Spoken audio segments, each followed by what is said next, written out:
Tell us about eisegesis and exegesis and why it's important that we are aware of these principles when reading the Bible.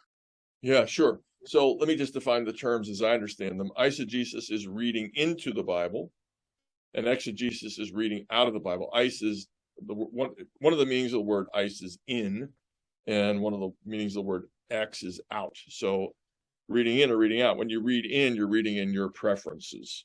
When you're reading out, you're discovering what's there. Whether you like it or not, it's what the text says. So eisegesis has a couple forms. One is something like God loves a cheerful giver. And you think to yourself, well, my relative is just a poor giver. Christmas gift, they always give me poor gifts. And it's probably because they're not cheerful. And I guess this passage means that God doesn't love them. And they're under God's judgment for not giving me nice Christmas presents. That would be an extreme case of eisegesis, right?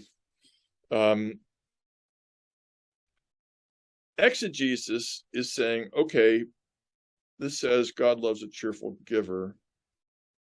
I'm going to look up the word. Yeah, you know what it means? Cheerful. There's no hidden meaning.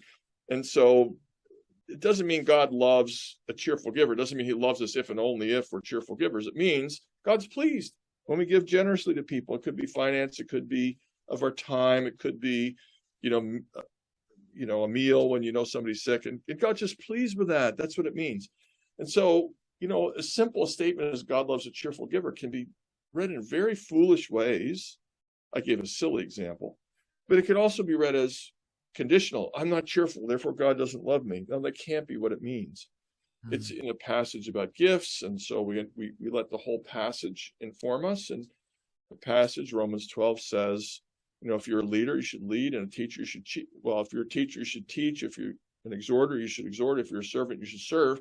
And then at the end, he says, oh, and by the way, it's not a matter of cold duty. God's pleased when you give cheerfully. And God's pleased when a leader acts with zeal. So I know that's another topic we're going to talk about, but eisegesis, exegesis also has a lot to do with reading in context. Yeah.